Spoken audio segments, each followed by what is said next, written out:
Here's what's coming up on The World Today. Public transport disrupted in Paris in 6th nationwide strike against pension reforms. And Mexico creates a task force as it begins search for 4 Americans kidnapped in the country. Let's move on. 2 of the 4 Americans kidnapped at gunpoint in Mexico last week have died, and 2 others are still alive, according to a state governor. The U.S. citizens were kidnapped at gunpoint on the 3rd of March while driving into the city of Matamoros in the northeastern state of Tamaulipas, Mexico. Both the Mexican and U.S. government officials have been investigating the kidnapping and searching for the 4 Americans. A Mexican woman was killed in the incident last Friday. Mexican President Andrés Manuel López Obrador says the Americans crossed the border to buy medication, while some reports say they had traveled there for cosmetic surgery.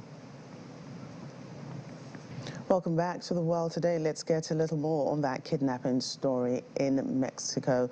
The White House says it is closely following what the U.S. officials described as the unacceptable kidnapping of 4 Americans in the country. According to White House spokesperson Karine Jean-Pierre, U.S. law enforcement are in touch with Mexican authorities, as were the Departments of State and Homeland Security. The FBI is offering a $50,000 reward for the return of the American citizens and the arrest of those involved. The U.S. State Department has also advised Americans not to travel to the part where the kidnapping took place, in part due to the threat of kidnapping. The city of Matamoros is over the border from Brownsville, Texas. Information on how we're moving forward. Good afternoon, everyone. We are closely following the assault and kidnapping of 4 U.S. citizens in Matamoros, Mexico. These sorts of attacks are unacceptable. Our thoughts are with the families of these individuals, and we stand ready to provide all appropriate consular assistance. U.S. law enforcement is in touch with Mexican law enforcement. The Departments of State and Homeland Security are also coordinating with Mexican authorities, and we will continue to coordinate with Mexico and push them to bring those responsible to justice. Clearly, we want to be really careful here. There are privacy concerns, and so I don't want to share too much about the information on how we're moving forward or even the individuals. We just want to be really mindful on that, but clearly we're on top of this. Let's get more of this situation. Our Washington correspondent, Maria Bird, has been following the situation. She joins us now. Maria, good to see you again today. We are hearing that 2 of the Americans are now known to have died. Has this been confirmed by U.S. officials yet? Yes, it has been confirmed that there are 2 individuals that have been found dead, 2 survivors that are receiving medical support at this time. It is very clear that this was a gunman that kidnapped these individuals, and it's a very unfortunate situation that is still under investigation, and obviously the U.S. is working very closely with the government of Mexico on this.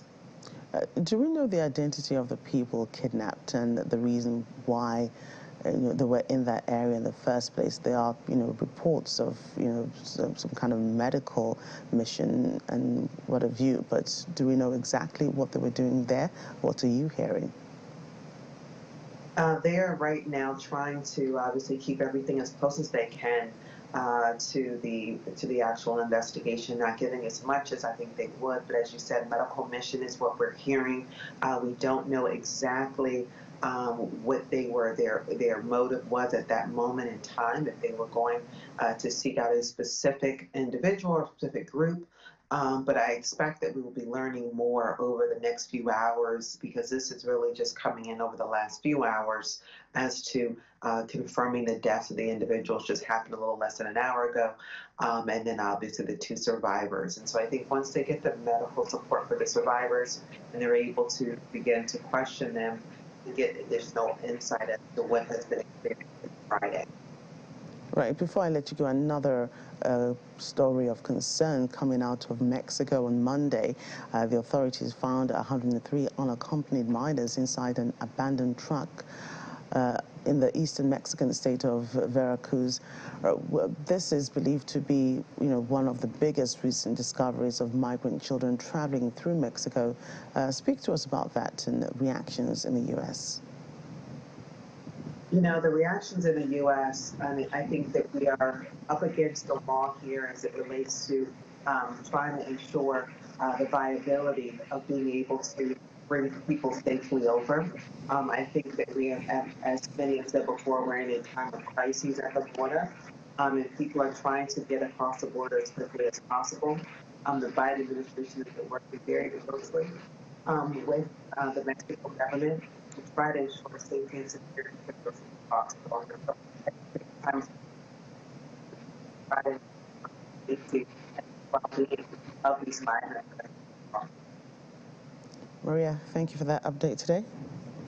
Most trains came to a halt. Oil refineries were blocked and power production reduced in France as unions organized a sixth day of nationwide strikes against President Emmanuel Macron's pension reform plans. Opinion polls have for weeks shown that a majority of voters reject the reform, which would raise the pension age from 62 to 64, among other measures. But the government intends to stand its ground and carry out the plans it says are essential to ensure that the pension system does not go bust.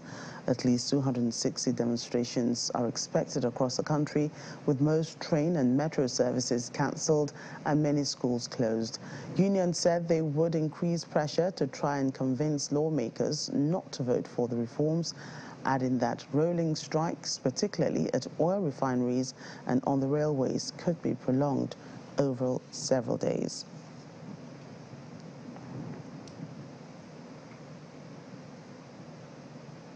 VOA's Lisa Bryan joins me now from Paris. Good to see you, Lisa. Yeah, so what a day it has been in France. Give us an update on the situation on ground as we speak. Another day, another strike in France, sometimes people say. Well, it's a big strike. It's nationwide. The biggest cortege is supposed to be in Paris. We'll see the numbers, but unions are hoping this will be the biggest one to date. There have been about 4 or 5 strikes so far since January against the pension reforms. They're hoping for upwards of 1 million, maybe even 2 million people. And right now, in Paris, where I am, the metros are almost completely either blocked completely or extremely difficult. There's, a mass protest gathering or, actually marching as of a couple of hours. Around the country, more than 200 protests are being organized. So a big day for France, but not the only day that France has been on strike this year. And indeed, this is part of the culture here. So we understand that fuel deliveries have been blocked from oil French refineries. Some public transportation have been disrupted as well, as we reported earlier. Some schools have also been closed. We also just said that a few minutes ago. Do you see this resulting into a full-blown crisis? Well, that's certainly what the unions are hoping for. They have a very short time frame because if President Macron has his way, he's hoping to pass the legislation this month. The fuel refineries are blocked for now, and if this continues, there is a chance that there could be fuel shortages, which we saw for different reasons last year. As we noted, French schools shut, and the unions are really vowing to have protests, and more blockages are expected this week. However, there's one big caveat here, which is that every day that many French workers are on strike is the day that they're not paid. And given the fact that there's rising inflation that's already hitting the pocketbook, it's also a question of how long French strikers can continue. They do have the public opinion behind them. Polls show about 2/3 of French support the strikes. But there's a lot of other things at stake, including, their financial ability to continue protesting. Right, so Lisa, today's strike action marks the 6th day of protests. Is this the biggest walkout by the union? You mentioned something like that, but have there been bigger walkouts for different, fighting for different purposes? Yeah, we're going to still see the numbers. The biggest so far was towards the beginning. It was on January 31st, and there was upwards of 1.2 million people out on the streets. This time, we'll see what the numbers are. The unions are hoping that they'll get as much, if not more. And of course, there's a usual discrepancy between what the police say is the figure and what the unions say. One thing that's good so far is that we haven't had the kinds of protests we had a few years ago, when we had yellow vest protests that ended. Many of the protests ended in violence. There have been a few scuffles on the streets so far, a few actions of young people and that have been put down by the police. That is, we're talking about, efforts to break things, etc. But so far, the strikes have been, as the French say, bon enfant, fairly well organized and fairly peaceful. Right, so I'm curious, you say it's a situation of no work, no pay for those not at work, and I'm sure pretty soon it'll get difficult for them if they continue to be on the streets and not at work. But do you think this could be one of the most difficult times for travelers this time, commuters who, are not the ones striking? Are there alternatives for commuting? There are. It depends on who you are. Around Paris, a lot of people are biking these days or taking electric, scooters or, ways to get around. Also, a number of jobs are sort of jobs you can work from at home, but that doesn't mean that a lot of the working class jobs, working in the stores or restaurants, those are the jobs where you have to be there. And as the government is saying, hey, these strikes are going to really hurt, the working class people. So that's one of their arguments against the strikes, and let's that they'll hurt working class people because the rail systems, the metros, the public transport, but not all are at least severely disrupted. Many buses are working, for example, but a lot of people work far outside of Paris, and they come into Paris, they commute in, and so that is definitely adding to their pain during this strike for those who are actually still working. Yes, I must chip this in. What about businesses? I know that, Paris is one of those cities where you have people eat out a lot of restaurants and bars and what have you are there. The people probably won't be able to get to if they cannot, go through public transportation. So how has it been out there for businesses? Are they suffering as much? Yeah, people that I've seen or talked to, I've noticed that some businesses have closed. I'm assuming that's because of the strike. Other people have to get up really early to get to work. Maybe 1 in 5 metros are working. They can get in, but it takes a whole lot of time. It is putting a damper, and of course, tourists are beginning to come back. But, people are working longer hours, or at least commuting longer hours. In some cases, there's disruptions. In other cases, things like schools are closed. At least a number of schools are closed. But yeah, it is definitely putting a damper on people's activities. And if these strikes continue, and if it's also going to affect people's ability to get gas, that would add to the problems in terms of workers trying to get to work. But so far, people are finding workarounds. It's a one-day strike for the moment. We'll see what happens as it, continues this week or in the weeks to come. How long do these strikes stretch? Are the authorities going to allow it to continue for much longer? What's the government saying about this? Well, the unions are saying we're gonna have rolling strikes. These are going to continue. The French government is hoping that to pass the legislation, whether people like it or not, this month. The legislation right now is in the Senate. It was considered by the lower house and debated, but there was a lot of, there are many divisions with the far left and the far right adamantly against, so it kind of got blocked. So once it, as the government hopes, gets passed by the Senate, which is more center-right, then that legislation will be going back to the House or the lower house. And if Macron gets his will, he'll be counting on the center-right minority in Parliament to push that through. So we could very well have the legislation in place, whether people like it or not, later this month. It wouldn't be the first time. Macron's predecessor, Nicolas Sarkozy, had a hard time with huge strikes and protests passing through the last pension reform bill in 2010. He managed to get it through, despite that, but we'll have to see. It will depend on the nature of these strikes, how strong they are, and how determined protesters are to stay on the streets. Right, Lisa, thank you for that update. My pleasure. Let's move on to other stories. China's new Foreign Minister, Qin Gang, has re-emphasized China's policy of following a foreign policy of peace and mutual diplomacy. During a press conference amidst the Chinese People's Political Consultative Conference, marking the country's political season in which the country decides on its future over the next 5 years, Mr. Gang says Congress has decided to pursue exchanges with countries based on its guidance of the head of state diplomacy and ensure the success of the two major diplomatic events, the China Central Asia Summit, the World Economic Forum, and that would showcase China's diplomacy.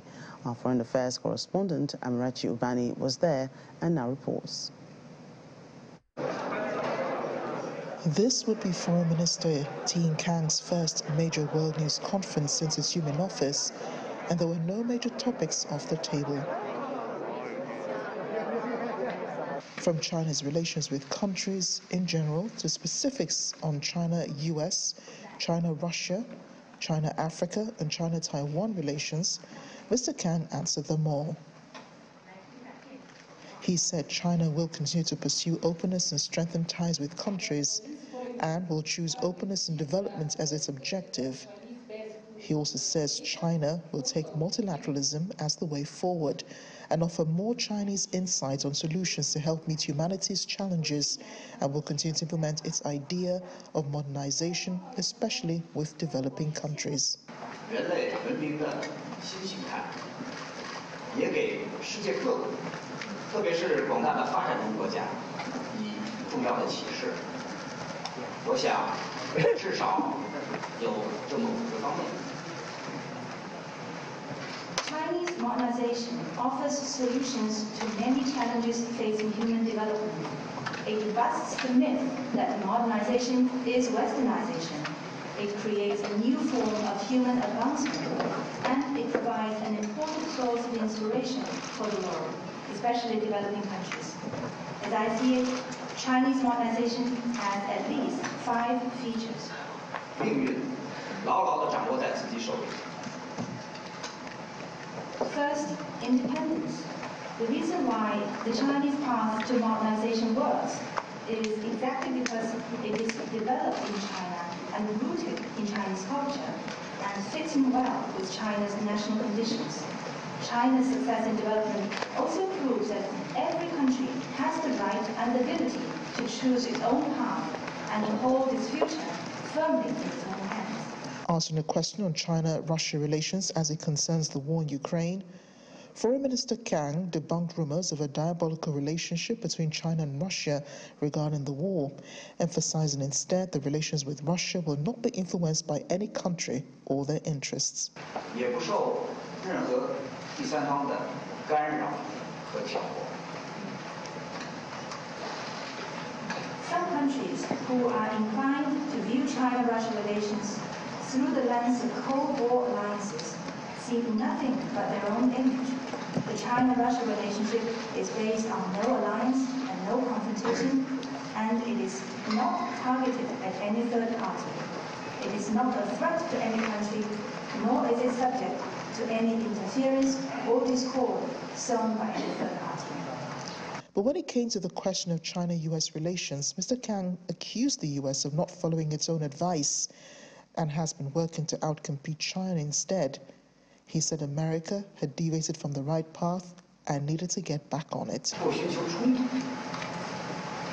实际上，美方所谓的竞争，就是全方位的遏制、打压，就是你死我活的零和博弈。 The United States claims that it seeks to outcompete China but does not seek conflict.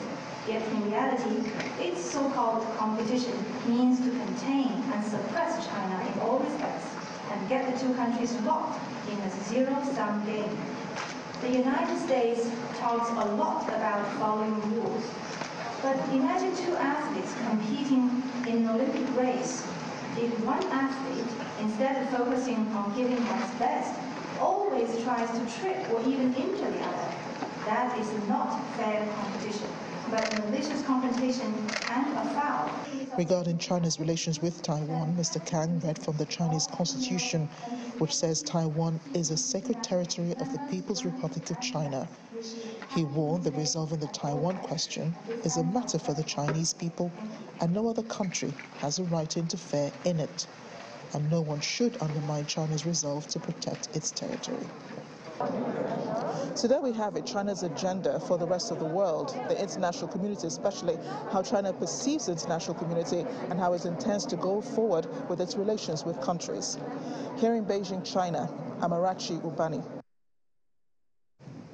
In the meantime, China's foreign minister says China-US relations have seriously deviated while warning of potential conflict. Mr. Qin, China's former ambassador to the U.S. during his first press conference as foreign minister, said containment and suppression will not make America great. It will not stop the rejuvenation of China. The spy balloon saga has heightened tensions between the superpowers despite recent efforts to improve ties. The foreign minister, speaking on the sidelines of the annual meeting of China's parliament in Beijing, was responding to a question on whether a healthy China-US relationship was still possible as differences between the countries grew. According to him, the U.S. called for establishing guardrails, but what it really wants is for China to not hit back with words or actions when provoked. Washington has previously described the suspected spy balloon as a clear violation of U.S. sovereignty. Beijing admitted the object belonged to them, but said it was a civilian airship blown off course. So welcome back to the program. Canada's Prime Minister Justin Trudeau has ordered investigations into alleged interference by China in his country's recent elections. Mr. Trudeau says he would appoint an independent special rapporteur to investigate, and they will have power to make recommendations on foreign interference, including a public inquiry.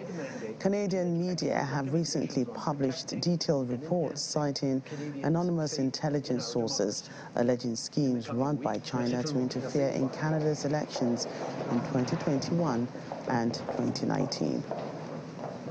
In the coming days, we will appoint an eminent Canadian to the position of independent special rapporteur, who will have a wide mandate to make expert recommendations on protecting and enhancing Canadians' faith in our democracy.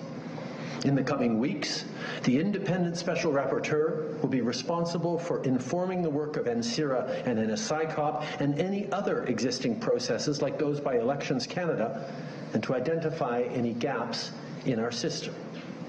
The independent special rapporteur will make public recommendations which could include a formal inquiry or some other independent review process. Now, some people have argued strongly that a public inquiry is the necessary next step. Some others have pointed out the flaws and challenges of a public inquiry.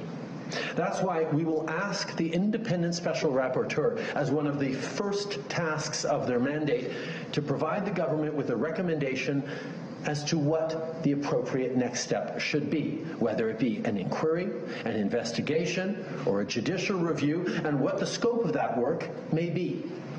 And we will abide by their recommendation.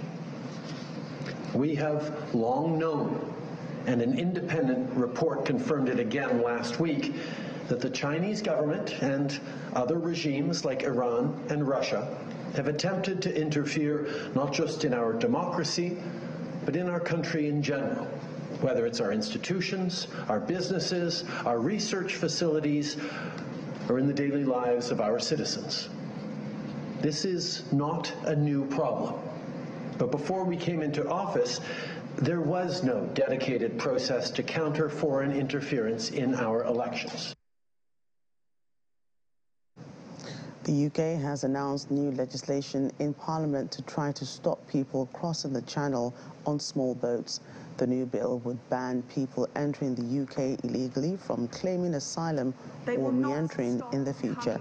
It will also place a duty on the Home Secretary to deport them as soon as reasonably practicable.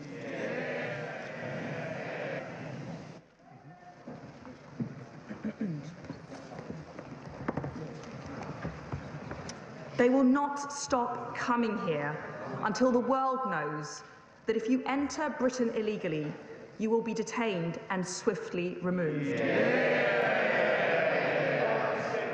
Removed back to your country if it's safe, or to a safe country, a safe third country like Rwanda. And that is precisely what this bill will do. That is how we will stop the boats.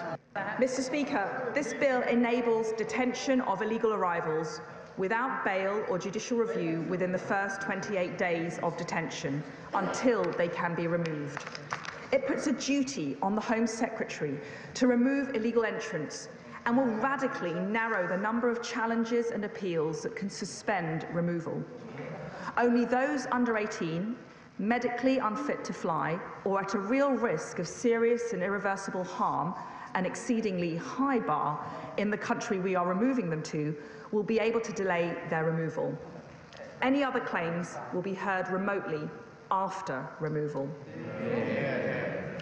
That's why this bill.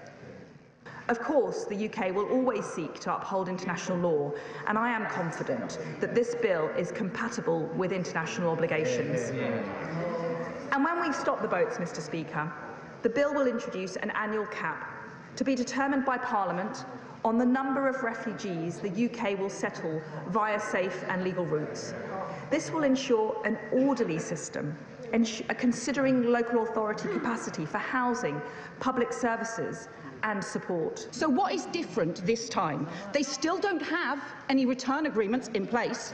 The Home Secretary herself has admitted Rwanda is failing, and even if it gets going, it will only take a few hundred people. So what will happen to the other 99% of people under this bill? Now, she says she's going to detain them all, maybe for 28 days. She could tell us how many detention centres they will need and how much that will cost.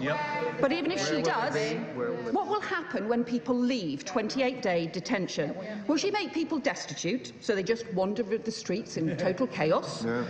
Torture victims, Afghan interpreters, families with children? Or will she put them into indefinite taxpayer-funded accommodation?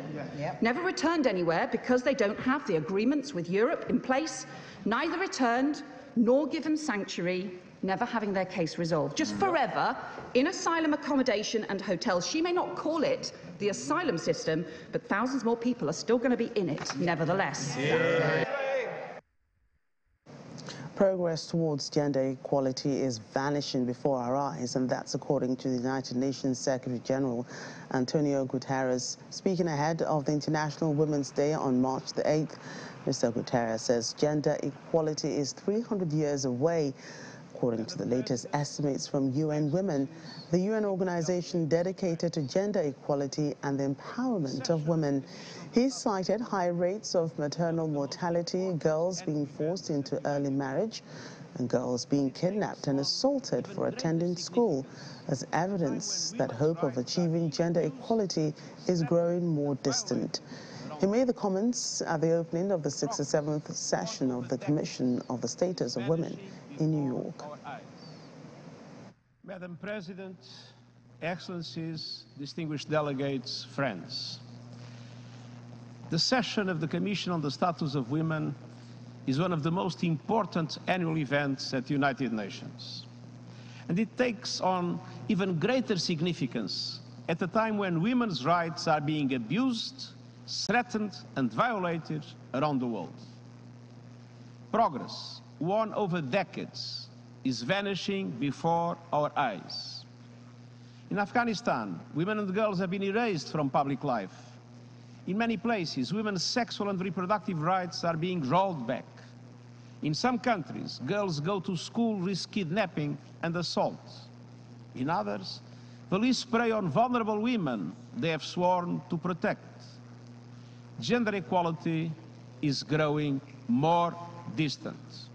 On the current track, where New Women puts it 300 years away. Maternal mortality is increasing. One woman dies every 2 minutes during pregnancy or childbirth. Most of these deaths are preventable. The impact of the COVID-19 pandemic continues for millions of girls forced out of school, mothers and caregivers forced out of paid employment, and children forced into early marriage. From Ukraine to the Sahel, crises and conflicts affect women and girls first and worst. And at international level, some countries now even oppose the inclusion of a gender perspective in multilateral negotiations. And as we end on the program, a month on, residents in Istanbul have gathered in a local park and lit candles to remember those killed in the February 6th earthquakes. The candles surrounded cards with names of the 11 cities impacted by the earthquakes. In central Istanbul, Aaron Khan lights a candle for his parents who were among those killed in his hometown of Antakya. In his grief, after digging through the rubble in his childhood home, Khan decided to initiate a candle lighting ceremony to remember the more than 46,000 people killed. He says the candle is a metaphor, a symbol of the transition from darkness to light.